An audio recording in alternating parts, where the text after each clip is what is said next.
So, Ananda Vardhan, there are some questions? Yes, Maharaj. The first question is, Srila Prabhupada in his commentary to Ramananda Samvat says, when one's dormant Krishna consciousness is awakened, it spontaneously flows to the lotus feet of Krishna without impediment. An example of spontaneous action is the flowing of rivers into the ocean. Nothing can stop this flow of water.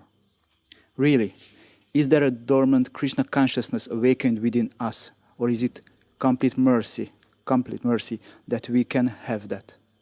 Is it really dormant? That's the first question. Yes. And there is one another. What is the meaning of the word spontaneous? Does it also mean being sensitive to the Lord's desires?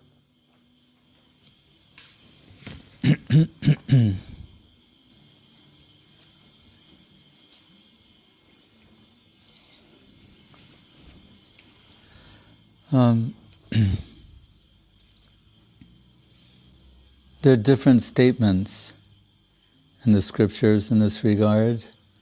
One is Krishna Bhakti Nitya Siddha Sadhu Kavunai Shravanari Shuddha Chite Koroye Udoy is a word which is sometimes rendered as awakened. So, as the awakened implies that something is there, you could say, in a dormant or sleeping condition. Otherwise, you would use some other sort of word. So, it's a mysterious thing, because on the one hand, it will say, bhaktya sanjataya bhaktya, that bhakti alone can give birth to bhakti in another, can awaken in another. And we're always placing the maximum emphasis on the association of Vaishnavas. I just came across that statement in Charitamritam, which says, in the Kali Yuga, there are only two things, the Vaishnava scriptures and the Vaishnavas. You know? And another way, it's a way of saying there's only one thing, which is the Vaishnavas. Because, well, what about the holy name? Yes, the holy name of Krishna, the Yuga Dharma, Kali Kale Nama Rupe Krishna Avatar. Yeah. Where do you get the holy name? From the Vaishnava. The scriptures, we have the deity. Where do you get the deity? From the Vaishnava. Madhavendra Puri brings Gopal. It's always through the agency of the Vaishnava. And really everything is that way. The entire Krishna consciousness movement, the access came through the Vaishnava, particularly His Divine Grace Srila A.C. Bhaktivedanta Swami Prabhupada. He would say sometimes, there are hundreds of editions of Bhagavad Gita. So I was on a particular preaching book distribution party that canvassed professors at universities. It's called a library party. And part of our process was every university we went to look at the card catalog. Now everything's digitized, but then there were like these drawers. And they have all these little index cards in them, and you'd look. We always want to know what they have in the library first. Even we know what we're going to recommend, but still we want to see, is their collection developed with regard to these type of books, or underdeveloped, or whatever. But I'm always hearing tapes of Prabhupada saying, there are hundreds of editions of the Bhagavad Gita. And his Bhagavad Gita is known as Bhagavad Gita as it is. So, we hear the Guru say different things. Sometimes we're thinking like, maybe it's exaggeration. And when I was in charge of the book warehouse, I knew at the time we had something like 327 Bhagavad Gitas in stock. And I'm listening to a tape of Prabhupada preaching at a pandal in Delhi, and he said, every month we're distributing 10,000 Bhagavad Gitas. And while I'm listening to this, I look over at the 327 Gitas. And Prabhupada saying, every month we're distributing 10,000, Hare Krishna. And there's a saying, Yasya deve para bhakti yata deve tata guru tasyaite katita hyarta prakashante mahatmanaha.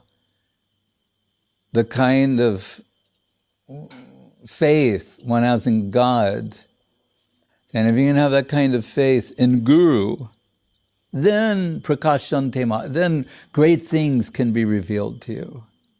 Always back to the agent, the mediator, right? The proxy, the agent, agency.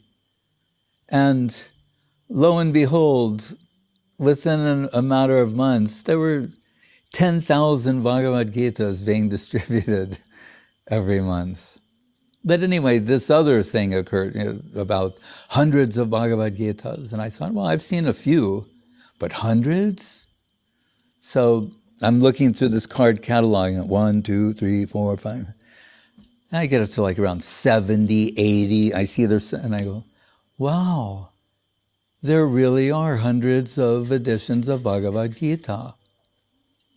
But then the thought occurred to me, and if you look through them, and every one of them, they'll have the verse, Manmana bhava mad bhakto madhyajimam namaskuru mame vaishasi yuktam sanjam te priyosi me. There's different endings. Atmanam atparayana. Become my devotee. Sarvadharmam parityaja mamekam sharanam braja. Give up all concepts of dharma and just surrender to me. And I'll protect you. Ahang tang sarva papevyo. Whatever fault there may appear to be on your part in coming to me and surrendering to me, I'll absorb that. I'll digest it. The pop, whatever sin that might come to you because you abandon some sort of mundane obligation. If you really come and take shelter of my lotus feet, I'll digest that, absorb everything. Ma sujaha, don't worry. Right? And then I thought, so there's some version of this in every one of those translations. There's some rendering of Krishna saying, give up everything and surrender to me, become my devotee. And then I thought, so how many people, they read these hundreds of Bhagavad Gitas. Where's an example of somebody who did that? It says it in every one of those books that this is what Krishna is saying, this is what you should do. But in Srila Prabhupada's Bhagavad Gita, as it is, when he delivers that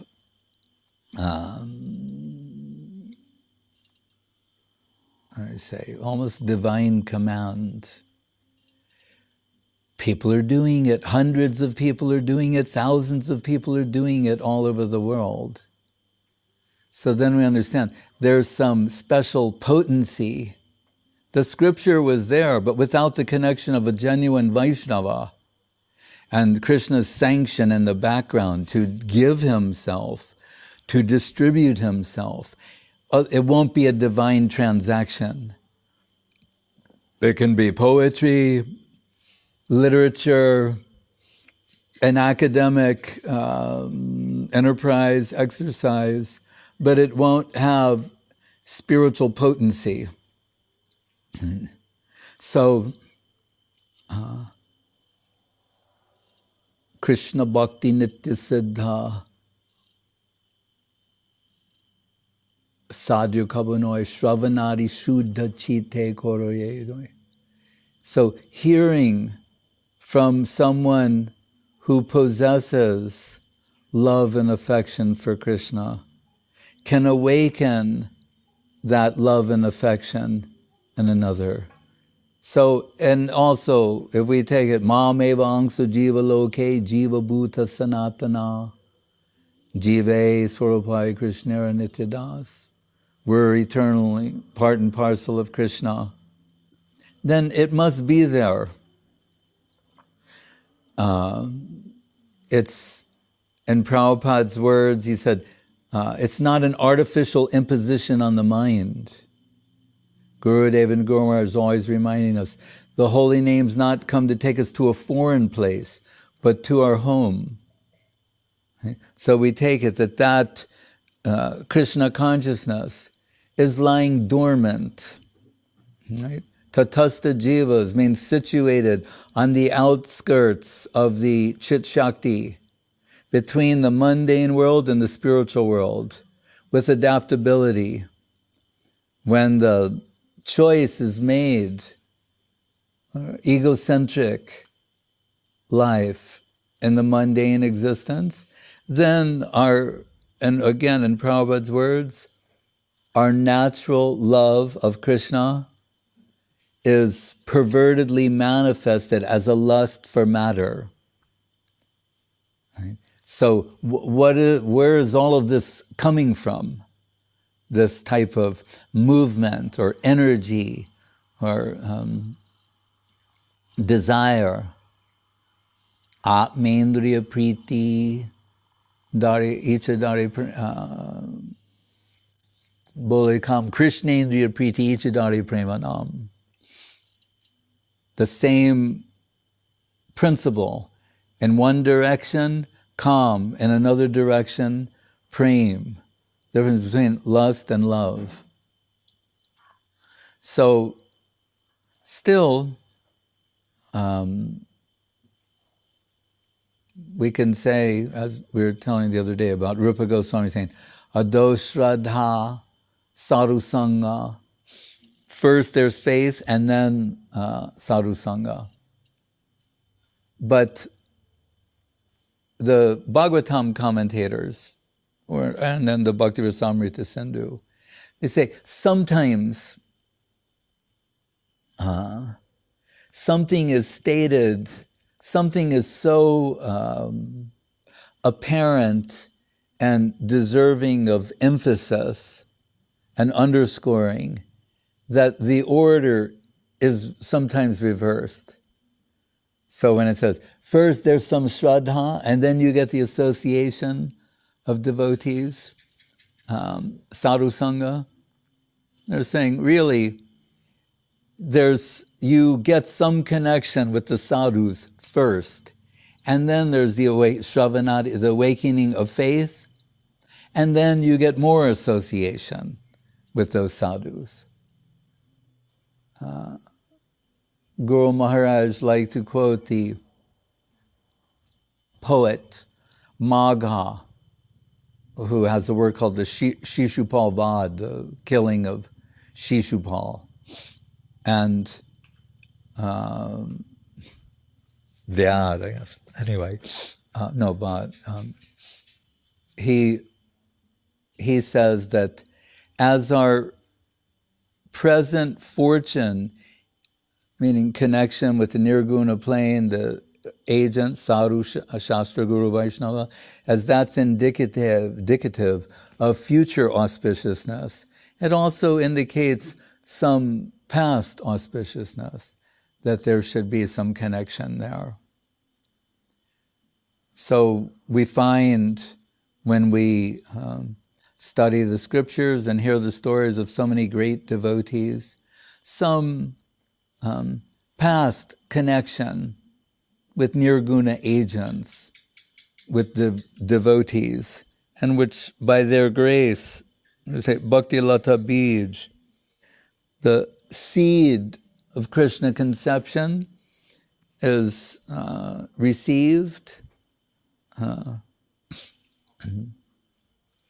and then developed under their guidance. But then someone could, as guest is there asking, does that mean there was nothing there before? No. It means the seed of this type of developing conception. That's what it means. But the potential Nitya Krishna Das, of eternal servitude to Krishna, that has to be there from the inception. And what was the second half? What is the meaning of the word spontaneous? Oh, spontaneous. And does it also mean being sensitive to the Lord's desires? Being what to the Lord's desires? Being sensitive. Sensitive. Sorry, Maharaj. Well, Guru Maharaj, quoting the famous sloka, Savai Pum Som Kungsam Paro Dharmo Yato Bhakti Hoksajay Ahoy Tukiya Pratyata Yayatma Yanatma Suprasidati. That two words of special emphasis,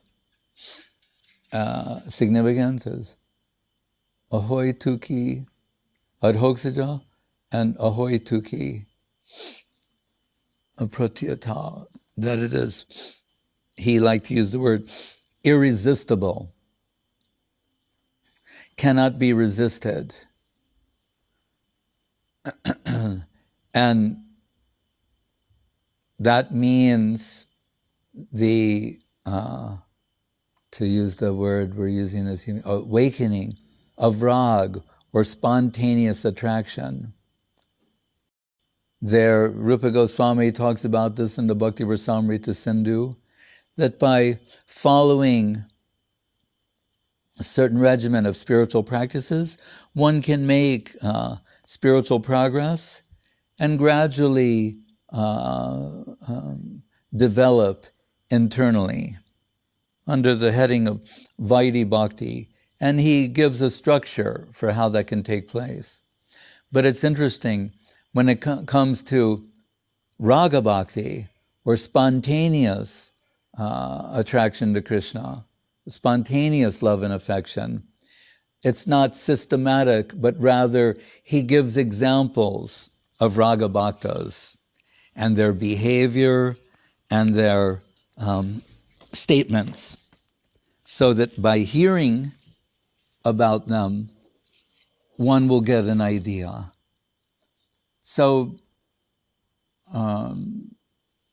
when we say rag, or spontaneous devotion, it means that no rule or regulation should come to obstruct the natural flow of love from the heart. There, when we use the word sahajya, and we speak more specifically of prakrita sahajya, because sahajya, sahaj, actually it means easy, or what you're born with. Back to the original point, saha, ja. Saha means along with ja, when you're born. So sahaj means natural. That's what it means. Spontaneous, natural, heartfelt. But we make the distinction, prakrita sahajya, as those who are imitating genuine Ragamarg devotees, who have spontaneous, unalloyed, unobstructed devotion to Krishna.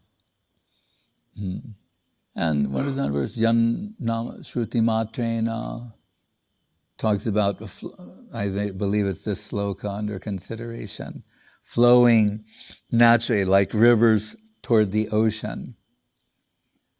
But we're told at the same time by Rupa Goswami and Bhakti Rasamrita Sindhu, until there is this awakening of spontaneous love and attraction toward Krishna, that one should be under the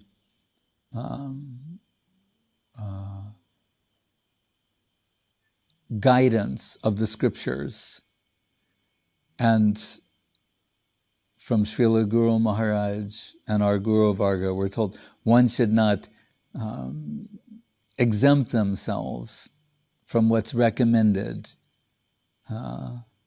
portraying themselves as a devotee with spontaneous attraction. Those who are genuine like that, they will never describe themselves in that way. In fact, Guru Maharaj says they will never consider that they've reached the stage of anartha-nivritti that precedes that. Because in Gurudev's words, my religion is finding fault with myself, through self-analysis, they'll find that they're lacking in some way. What to speak of an aspiring servitor.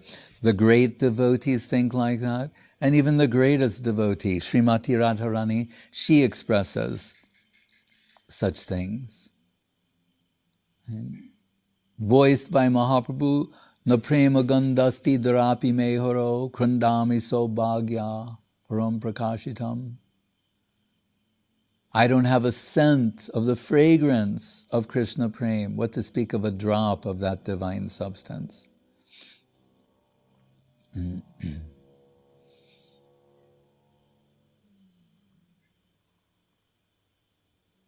But we see, by example, those who do possess that type of love and affection for Krishna, nothing will obstruct the expression of that type of devotion, like the Braja Gopis. No personal consideration of a negative outcome through surrendering to Krishna. And that's the operative principle. Shraddha Shabde Vishwasa Kohe Sudrida Nischoy Krishna Bhakti Koile Sarva Karma Krita Hoy. If by dedicating myself fully and exclusively to Krishna, everything is achieved.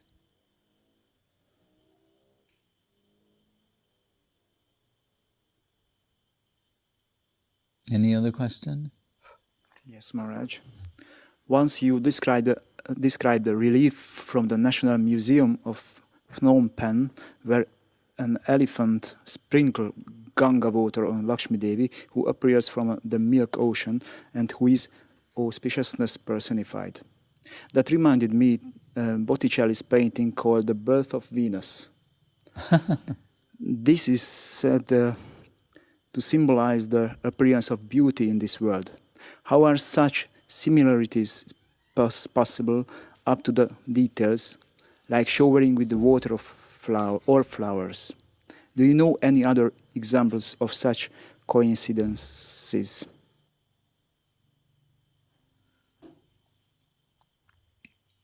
Well, what I'm reminded of is Guru Maharaj quoting Madhvacharya saying, every word has its local meaning in any particular language. He's saying, and he compares that to a horse, a bridled horse. Right? He said, but if you take off the bridles and the reins and let the horse go according to its own desire, right, it'll run in another direction. So Madhvacharya is saying every word has its local context, but if you remove the bridle, the reins of local context, and allow the word to run according to its own inner necessity, it'll run towards Krishna conception. So that's in the language sphere. And I think if we want to be generous and say, in art, artists, they're trying to offer themselves and being instrumental for some sort of, we can say, divine power to use them to express something substantial, if we want to talk about it in its highest sense.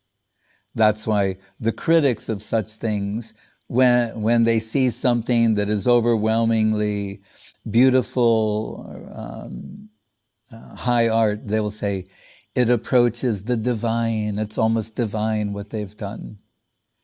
Right? And they may also speak of the absence of ego that allowed some higher form of expression to come through them. That's the principle.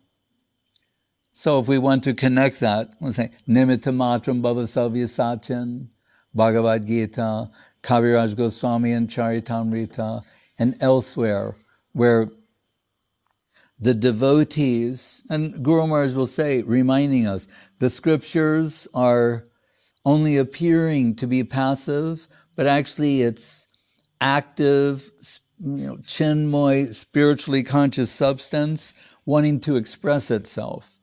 So the devotee should offer themselves as an instrument for such expression, to serve the scriptures, serve the slokas in that way. So when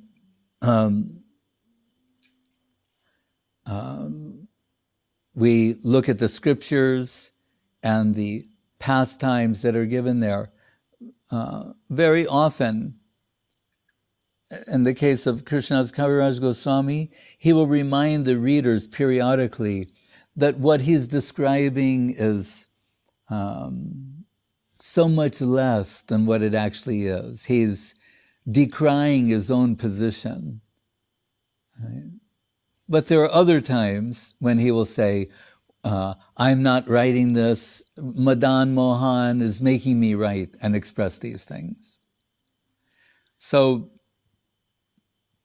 we will take it that if some artists, they're sincere to offer themselves and for the expression of something higher, that parallels the spiritual position.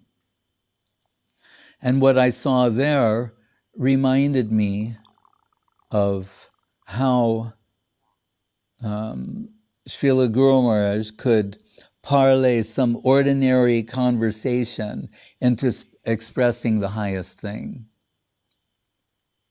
And I think that's the principle that we're dealing with here, is through apparently finite things, there's a way of discovering the infinite. Right? So in the case of Srila Guru Maharaj, this pastime, the churning of the milk ocean, right? The Kir Sagar, I think it's expressed. And so many wonderful things are coming from that. We're told the moon is produced from that. Lakshmi Devi is produced, and that was the scene that was in that museum. Lakshmi Devi herself. And we're told Uchayasrava, this divine horse, and Indra's elephant, so many things. But of particular interest are the moon and Lakshmi Devi. Because the moon represents the Chandravangsha, the dynasty in which Krishna will descend. And Lakshmi Devi, of course, is the goddess of fortune. And what ultimate good fortune is she bringing us in connection with? We'll think like the goddess of fortune, as you see portrayed in India or China or other places, the people are thinking that means wealth. So they want to worship her in some way to get favorable indications that their family will be blessed with good fortune, with money. And so you'll see posters of Lakshmi Devi in India, and she has like her hands like that, and there's a bunch of coins coming out, or something like that. And that's one level of fortune, right? Or treasure, wealth.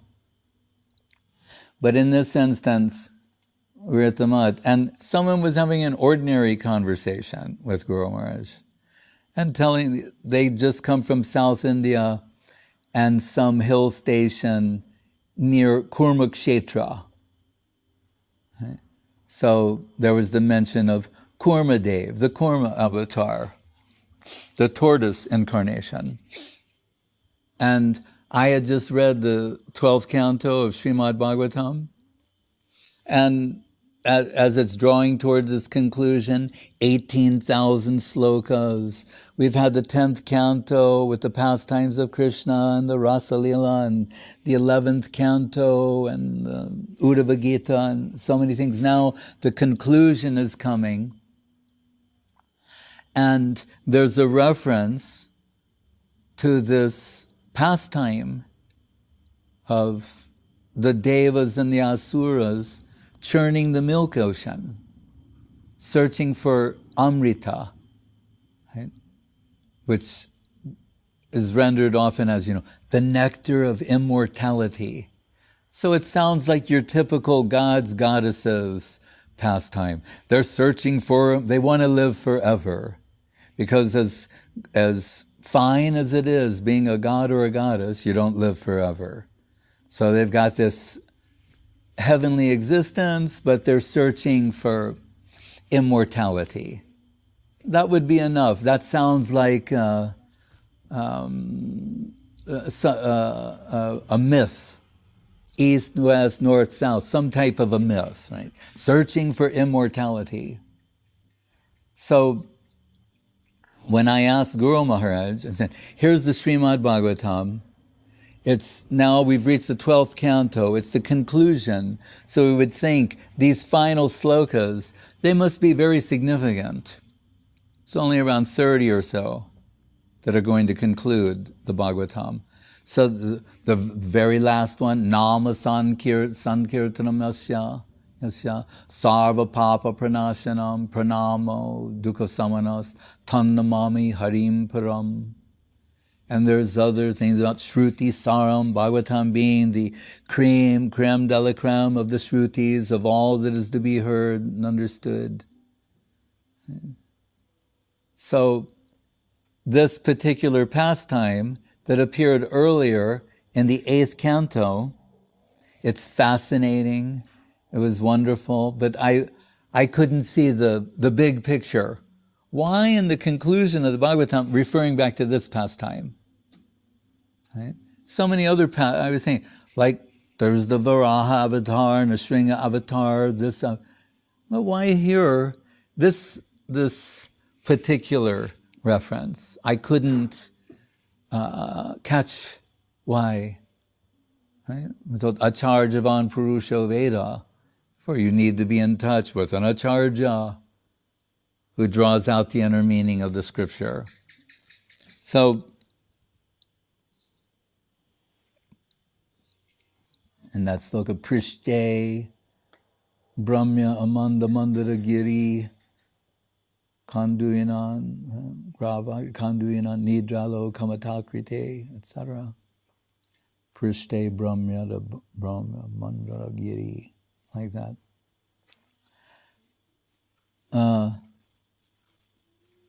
Anyway, so I asked Guru Maharaj why, and at the time, he sort of held his head down and started thinking, and I thought, oh, I'm taxing his brain by asking, this is one of these mind-bending questions. So I was going to say, really, you don't have to answer this now, some other time. I was aware it was an unusual question. But Guru Maharaj was actually thinking and engaged in his process that he describes, where he scans all the scriptures, the statements of the great acharyas, of his Guru Maharaj, the great devotees. He's like, doing this type of search. And he started answering the question, which shows also, just as a footnote, he's giving something original, something he'd never said before. Right? Not just repeating something he'd said so many times, he's giving something fresh, right? On the spot, living interpretation. So he said, what was the object of their search? That's how he began. These gods and goddesses, they've assembled at the Kir Sagar. What are they trying to achieve? Amrita. Right? Most often rendered in English as nectar. But it has, why do they say the nectar of immortality? Because mrityu means death. Just like there's the common name in Bengal, Mrityunjay, who's victorious over death. So Mrityu means death. Amrita means deathless nectar, or that nectar that makes one immortal. Right?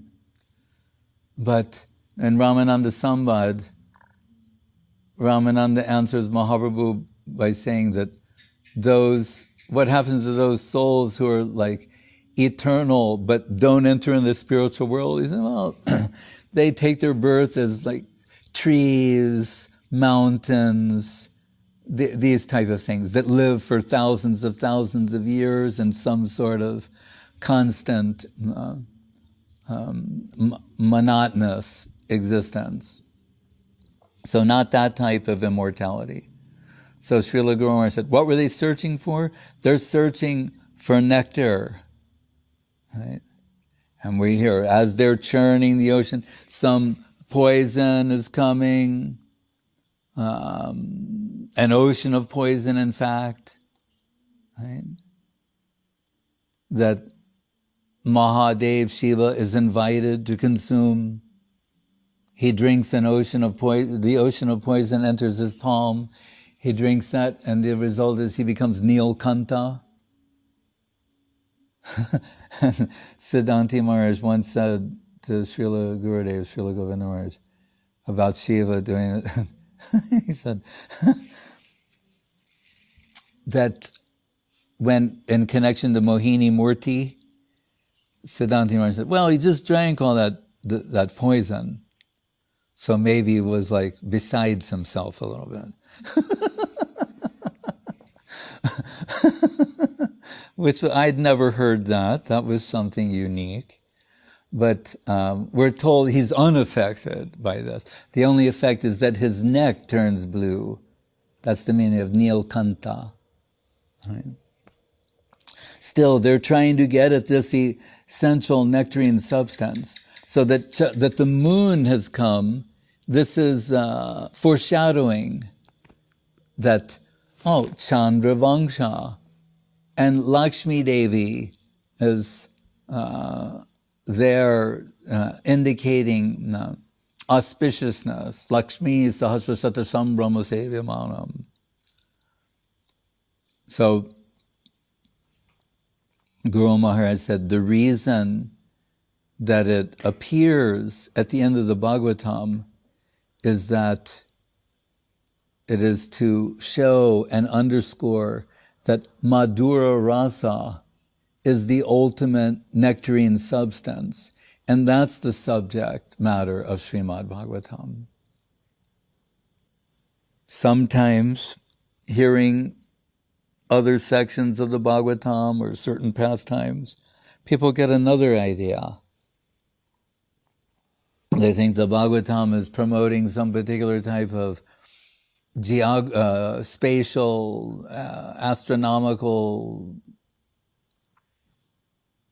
geography. But Guru Maharaj reminds us, what is the purpose of the Bhagavatam? Really, it's about rasa. And really, it's about Madhura Rasa.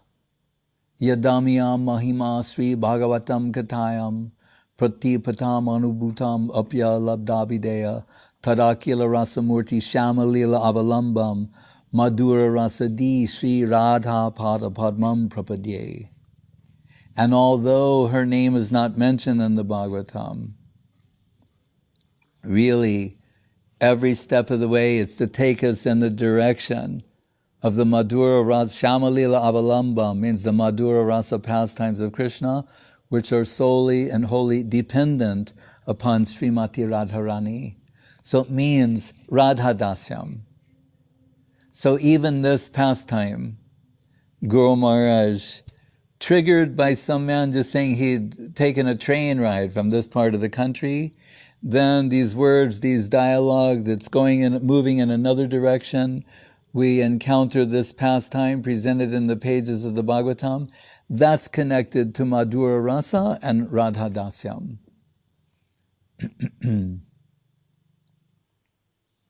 Hare Krishna. Something else? Yes, Maharaj. On the internet arrived one question. What to do if after an initiation someone cannot follow regulative principles? Follow what? The principles, the rules. Uh-huh.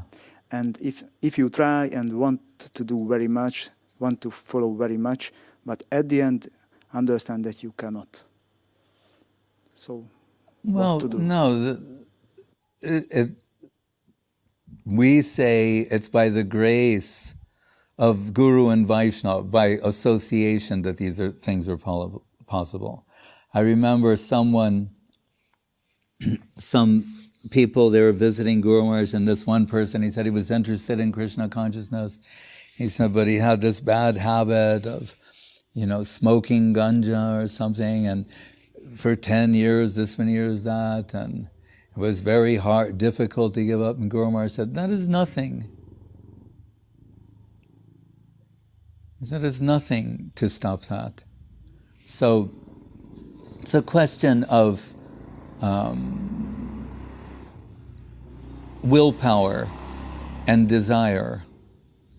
So the devotee is one who, despite their shortcomings, failing, inability to follow this, that, or the other thing, persists. That's all. They don't use that as an excuse to abandon trying or abandon the path. Right? So, and Guru Maharaj would say, he gave an example. He said, say there's someone who follows all of these principles, but they have no connection with Guru, no connection with Gauranga. But there's another person who has a connection with Guru and Gauranga, but has a bad habit of intoxication or some other thing. Who's in a better position? It's the person who actually has a genuine connection. Right? Saraswati Thakur said in one place, if by having a regulated life, that one was, that made one a spiritual practitioner, in this case, a brahmachari. He said, then the animals in the zoo would be the best, because they're totally regulated in terms of all of these things. So there's an animal right now. So it just means to not allow Maya to seduce one into thinking, because I can't always follow this, that, and the other thing, I should abandon my pursuit of Krishna consciousness and leave the association of devotees. That's a mistake. It's better to remain within the association of devotees, hope against hope, keep trying. And we hear, Krishna mentions this in the 11th canto, Jata Shraddha Matkatasu Nirvina Sarva Karmushu Veda Dukatmakan Kamam Prityage Pyaniswara. That a devotee, they like Jata Shraddha Matkatasu, means they have faith and talks about me, they like to hear about me, but they're struggling to overcome their mundane acquired tendencies. Saying, in time, because they like to hear about me and associate and serve my devotees, in time they'll be successful. So that's our position, that's our strategy, to remain in the association of devotees, to remain under the guidance of Guru and Vaishnava, Sadhu and Shastra, and to whatever degree that we have some appreciation for hearing about Krishna and serving and associating with his devotees, we're confident that in time our position will improve.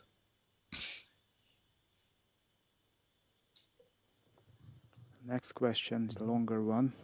When Ramananda Rai tells Sri Chaitanya Mahaprabhu about Jnana Shunya Bhakti, pure devotion, in his purport, Swami Prabhupada tells that when material existence stops, it doesn't necessarily mean spiritual existence. But What is that? When material existence stops, it doesn't necessarily mean spiritual existence. Stops. Starting, yes. For example, when we... I don't understand. Life stops, yes. It doesn't mean necessarily... Someone disappears, that's not spiritual. Oh, okay. But you hope to have some kind of epiphany after death anyway. Epiphany? Epiphany. Epiphany. It seems that you will know who was who in your life, who was a great soul, who were you in last lifetimes. But what does actually happen? Does a soul go directly to another body without any realization, even momentary ones? Does it know which body will be the next? And also, in the Srimad Bhagavatam, it is said that inside the mom, one prays to the Lord, but then forgets everything. Why is it so? Inside the womb? W-O-M-B. M-O-M. Mom, Mom's, mother. I think mom's... Oh, mother. Womb, Inside maybe. the mother, what happens? Yes. Praying to the Lord.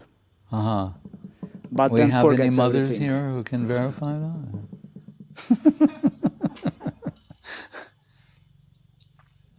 Well, so many things are mentioned there. Jiva Goswami says sometimes, not all the time, sometimes, and just that it happens sometimes is enough. And he's trying to make a point. He says, sometimes within the womb of the mother, the baby, that jiva, has awareness of their past 100 lifetimes. And they think, for so many lives I've forgotten you, my Lord. But this, if you'll get me out, this is a horribly awkward situation to be in, jammed inside the womb of the mother. Get me out of this situation, and when I come out, I'll be your devotee and worship you. And then it says, then the baby's pushed out of the womb of the mother. The trauma of birth makes them forget all of that, and they enter a world where they're the center of all attention, and they think, this is the life. So, it doesn't help us to conjecture about all these different past positions, or what is it like and what happens. And best thing to concentrate on is what's happening right now. Right? And we see right now we're in a position where we have a choice. Right? We can dedicate ourselves to the culture of Krishna consciousness, or try to exploit the material world to our advantage. Right? We read so many different things in the scriptures. In the Bhagavad Gita, Krishna mentions so many things there about yam yam vapi smaram bhavam tyajitan te kalevam, what one is thinking of at the time of death. But we understand from our acharyas also, it's your lifelong cultivation. And what may have happened in a previous life or a future life is, in one sense, really irrelevant to what is before us at present. So we should take advantage of the opportunity to serve and associate with devotees, sadhu, shastra, guru, Vaishnav, to engage in this type of spiritual culture, and the outcome will be improvement. That we understand. Swalpam apyasya dharmasya trayate mahato bhayat. Krishna says in the Gita, a little connection with this can save one from swalpam apyasya dharmasya trayate mahato bhayat, of the greatest type of fear. So we're worried about so many things. We have so much fear, anxiety on the basis of existing in this world. We're worried about the future and so many things. Krishna is saying, if you have just, a small touch of what is substantial, then you don't have to worry about that. Really, what devotees, their anxiety is whether or not their service is being accepted. Do they have a service connection, a recognized, legitimate service connection? They don't want that to be taken away from them. That's the most valuable thing for a devotee. Mama janmani janmari shure bhavatad bhakti rahoitaki toyi. Even Mahaprabhu is saying, certainly because of my karma, I'll have to be born again and again and again. My wish then is that I'll have the connection of Krishna's devotees and an opportunity to serve them. That really should be our focus. Yes. We were reading Chaitanya Charitamrita, and when Mahaprabhu starts his tour on South India, it mentions that he didn't even try to convert people of Navadvip who strictly followed the Vedic principles but were lacking knowledge of bhakti. In purport, Srila Prabhupada says that if the situation for preaching is not favorable, it's better to go to another place.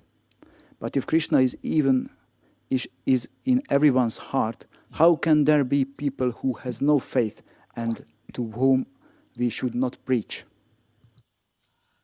Well, I think it's just a common sense affair. He's saying, like Guru Maharaj's example is, if you're in a time of famine, you're distributing food, right? There's a line of people, and your hand over is distributing food to people. But some foolish person leaves the line and runs away. He said, should you stop your distribution and run after that person? They're not in a normal state. They're in a mad condition. So he's saying to concentrate on those who are eager to receive Krishna consciousness. Right?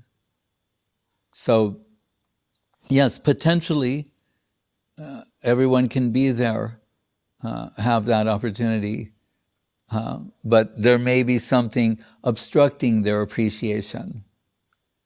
I think it's humorous that in the 10th canto, describing the Keshi demon, who is a horse, that Krishna puts his fist down his throat. And so Vishwanath Chakrabarti Thakur says, because Keshi could not appreciate that Krishna's sweetness personified, when Krishna pushed his arm down his throat, rather than relishing the sweetness of having sweetness personified in his throat, it felt like a hot iron rod to him. So it means where there's a lack of appreciation, or what to speak of, a challenging atmosphere, a challenging person. One of the offenses to the holy name is to try and distribute Krishna Nam or Krishna consciousness to people who have no faith, who don't want to hear it. We're told to be cautious. Sometimes we take that risk, but generally we should be conscious. There should be some indication on the other side that someone is at least willing to hear. Prabhupada sometimes described it as submissive oral reception, a willingness to hear the words of Krishna, the words of his devotees. and Krishna's will in the background. Once in Vrindavan, in a similar vein, Srila Gurudev said, if Krishna doesn't want to give himself to someone, to distribute himself to someone, why should I? And I thought, if I was pressed to answer this, then I would say, well, you're more merciful than Krishna. Krishna's devotees sometimes described as being more merciful than Krishna. But I wasn't pressed to answer that, and I could understand his point. Like in the famous sloka, no diksham natcha satkriyam puruscharjam managikshate mantroyam rasanas prageva palati Sri Krishna namatmaka. If it's Krishna's will to distribute himself, nothing and no one shall obstruct that. But if it's not Krishna's will to distribute himself, then what are we doing? What is the purpose of that transaction? So,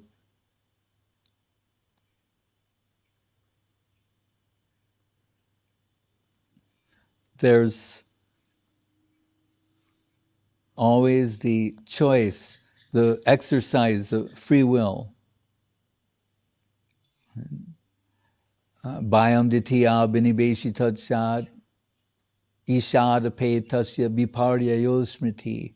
It's on account of forgetfulness, as we told in the beginning, of that eternal relationship with Krishna, that someone is overwhelmed with anxiety. The Sukritivan, Chatur Vidha Bhajante Mam Jana Sukriti Norjana, those with a little Sukriti, when they're filled with that type of anxiety, they're willing to hear about Krishna, to hear from his devotees, to take their association. So, in short, as the saying goes, God helps those that help themselves. A little something has to come from the other side. At least that willingness to hear, right?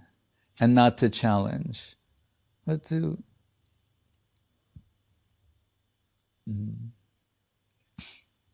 then they can be helped. Agyata Sukriti, Gyata Sukriti. And the Agyata stage, unknowingly, someone may have some touch with the Nirguna plane through Nirguna agency. Krishna, his devotees, the holy name, Nam Sankirtan, Prasadam, Tulsi, the Prasadi, Mala, so many things it could be, to bring them to the Gyata Sukriti stage where they're willfully cooperating for their own benefit. So, in that ignorant condition, Guru Maharaj compares it to someone who's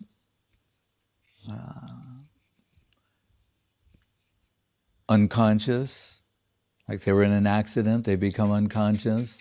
The doctors come, give them an injection, and the injection brings them to the conscious position. But sometimes some places will be much more favorable than others. So Guru Maharaj's example, if you're distributing food in a time of play, one person runs away from the line, don't stop your distribution to go after them. So at the time, Mahaprabhu left Navadvip, he went to other places, but the good news is, when he came back to Navadvip, all of those people who were formerly offending him came to Kulia, the Aparad Banjaner pot, and fell at his feet and begged forgiveness. So, it's a practical consideration.